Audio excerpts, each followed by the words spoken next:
At the far end of my far end of the table, the scriptwriter Angus MacLachlan, and sitting next to me, the director John Curran.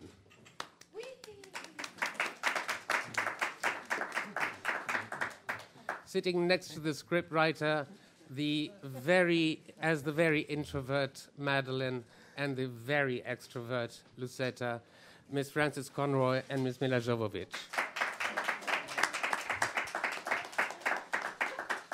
I'm not even going to try Mr. Edward Norton and Mr. Robert De Niro. I'll throw the first couple of questions, and then we'll take questions from the floor.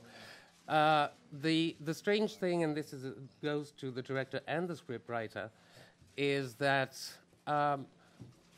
those two characters, the two characters that are portrayed by Mr. Norton and Mr. De Niro, are on a clash course, yet as viewers we root for both at the same time, which is rare and sometimes uncomfortable. Does that come in the writing, initially, in the writing and the work with you, Mr. Curran? Does it happen also when the cast is chosen? How does it go? Who's answering? I think it depends on who you ask. These guys would say it's in the casting. Angus would probably say it's in the writing. But I think it's a balance of everything. I think that it's one of the reasons I was drawn to the script is that it's essentially a decent guy making a lot of bad decisions and watching his life unravel, and then on the surface a character who seemingly is dysfunctional, and watching him evolve towards a different place. And I think that the point of the film is to watch his transference, but watching some people making some pretty bad decisions, but never losing compassion or interest in them. But I think to everyone's credit, I think it's a balance of the writing and the casting. And us too, the girls. What about our characters? True. Well, you're not exactly on a collision course. You hardly meet. Certainly in the conception of the piece, I'm always interested in characters that are gray, not black or white, and the flip side of whatever your first conception of them is. And that's what I think human beings are like, and that's what's fascinating to experience in a film. So the conception was that way. The execution certainly brings it out to, brilliant effect with all the acting and the directing. Step 3, and then I will take the first question here. Mr. De Niro and Mr. Norton, you're both famous for doing your homework by yourselves inside your own personal lab. The writing is great, the director is great.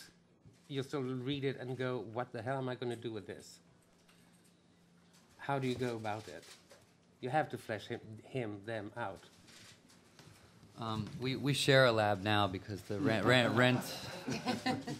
the rent in New York is so high that we share a lab.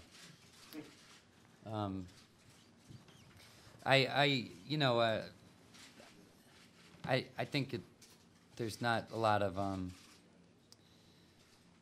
this one for me. It was pretty straightforward because the environment that the character's living in is so specific, and we were really lucky. We had a prison north of Detroit that was very accommodating and accessible for us, and they made a number of the inmates available to me to speak with and interview, and that was my main resource, other than John. Talking to John, I think for me it was about trying to dig into the authenticity of what those guys experience and how they speak, and it was nicely contained for me. Mr. De Niro? No, we had a guy there who had worked in the system in that prison and was the technical consultant for me. The story in general, my character and what he goes through is something that, aside from what he was giving as the technical, if you will, consultant and certain things that were very, very helpful. I think a lot of it was just, I can empathize with my character a lot, and to say the least, and I think a lot of it is like classic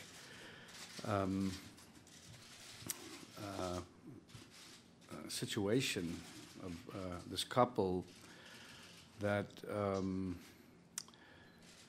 is explained in the writing, so I don't have to do much research on that. So, Sir? For Latin America, I have a question for Robert De Niro. Do you think that what happens in life, it has to happen, or we make our own destiny, like the movie suggests? oh, I sometimes think that people, as I get older, things have been predetermined for me, whether I liked it, wanted it, wished for it, whatever, way before, in some way. It's like, something, and others, you do have a choice that you can change, and then that choice that you make to change is still part of this grand scheme. It's like those birds that fly 9,000 miles from one end of the earth to the other, from the northern hemisphere to the southern hemisphere. They find their way there every year or whatever. It's just, somehow, as you get older in a cycle, you realize, this kind of happened, but I guess in a way it was planned for me. So that's, I don't know if that's answering your question, but. A question to the ladies now. I'll start with you, Ms. Jovovich. You're going to kill me for saying this, but right.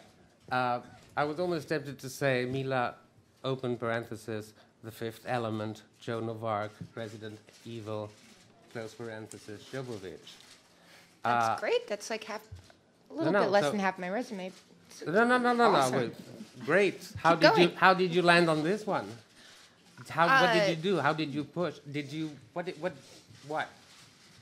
Well, I read for the casting director. I put myself on tape, and then I met with John, and we talked about the character together, and he really loved the audition and had me fly into New York to meet our boys here, and we had a great meeting, which Edward was so kind to remind me that from the neck down I was shaking like a leaf through, which I was trying to hide very, very much, but I guess I didn't.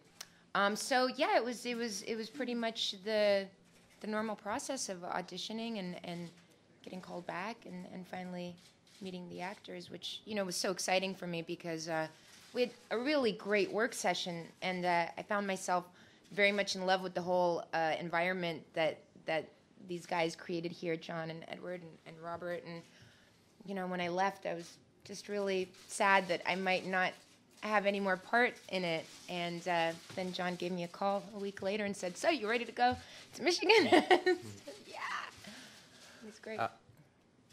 Ms. Conroy, your character, Madeline, is a very sort of sweet, straightforward, very reserved character, except at one point you say something to Mr. De Niro when you come up with the story of the fire, and you just it's as good a story as any.